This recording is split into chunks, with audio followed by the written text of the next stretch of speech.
जय हिंद दोस्तों, वंदे मातरम। मज़हब के जो ठेकेदार होते हैं वो क्योंकि सिर्फ अपने आप को ज्ञानी दर्शाते हैं, इसीलिए वो लोगों से कुछ भी मान्यताएं मानने के लिए कहते हैं और बोलते हैं कि अगर तुमने ये नहीं माना तो ये हो जाएगा, अगर तुमने वो नहीं माना तो फला हो जाएगा।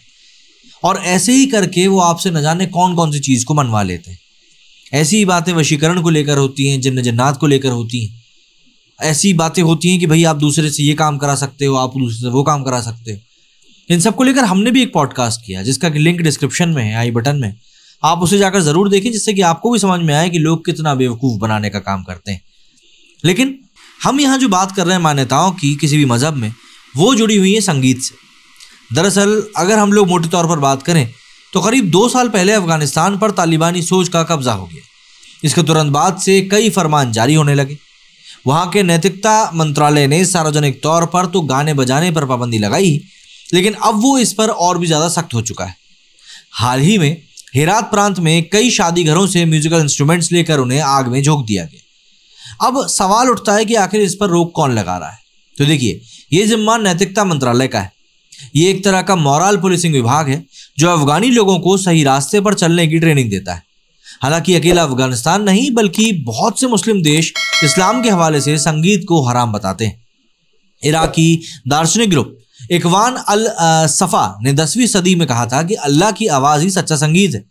आखिरी नबी ने यही आवाज़ सुनी थी, जिसके बाद उन्हें किसी संगीत की ज़रूरत पड़ी ही नहीं।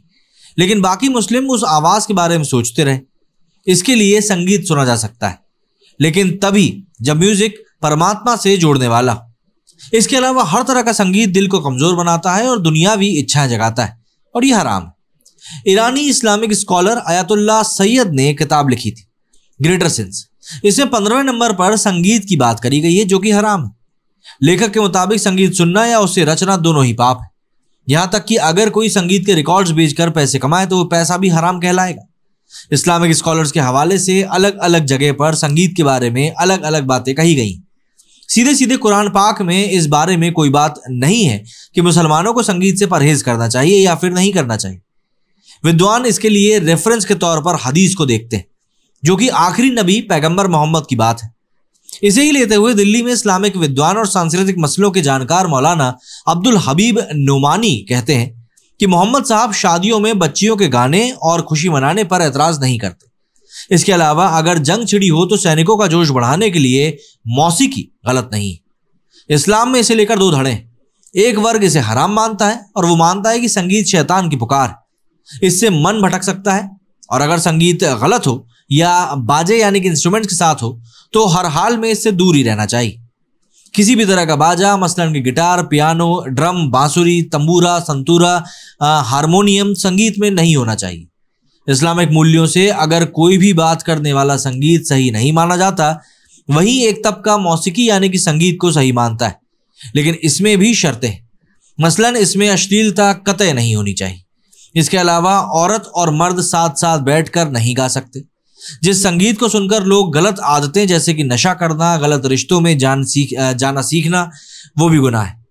ऑनलाइन मिलते ये सारे सोर्सेज कहीं भी इसका सीधा कारण नहीं बताते, सिवाय इसके कि संगीत से मन में भटकने का खतरा पैदा होता है।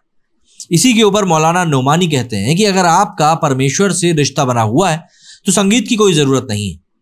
आदमी इसमें उलझ जाता है और भटकने का डर रहता है। इस्लाम में इसे लेकर कई रिवायतें हैं जो कहती हैं कि शैतान का बुलावा, और सीधी सी बात है इंस्ट्रूमेंट्स के साथ है तो बिल्कुल यही होगा। सूफी संत गीत संगीत को ईश्वर से जोड़ने का जरिया मानते हैं, और यही वजह है कि सूफियाना संगीत अब भी रूहानी माना जाता है। ये म्यूजिक का वो रूप है जो रहस्यवाद से जुड़ा है। इसमें रूह यानी कि आत्मा को परमात्मा से जोड़ने की बात की जाती है। सूफी संगीत में उर्दू फारसी ही नहीं बल्कि लोकल शब्द भी होते हैं। ईरान ने 1989 में इस्लामिक क्रांति के दौरान म्यूजिक पर पाबंदी लगा दी थी। ईरानी कानून के मुताबिक संगीत गैर इस्लामी है, और अगर कोई उससे जुड़ा हुआ दिखे तो उसे कोड़े मारे जाएंगे या फिर जेल की सज़ा भी हो सकती है। स्थानीय विद्वानों ने म्यूजिक को धरती पर भ्रष्टाचार की वजह माना है, लेकिन संगीत प्रेमी इससे रुके नहीं। ड्रग्स की तरह ही सारे गाजे बाजे को अंडरग्राउंड कर दिया गया। लोग सीक्रेसी में संगीत सुनने या गाने बजाने जाते। यहाँ तक कि ईरानी म्यूजिक लवर्स पड़ोसी देशों तक जाने लगे ताकि खुले में कॉन्सर्ट सुन सकें। तब अखबार बेचने वाले या खाने पीने के स्टॉल लगाने वाले लोग फुसफुसाते हुए अपने खरीदारों को कैसेट बेचा करते थे।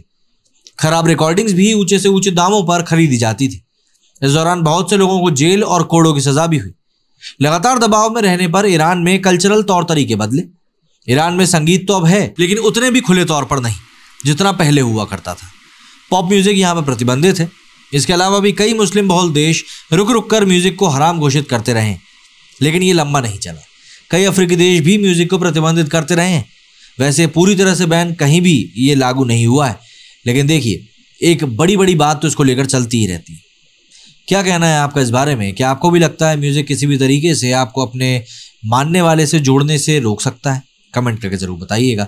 मेरे स्टूडियो फिलहाल इतना ही। जय हिंद, जय भारत।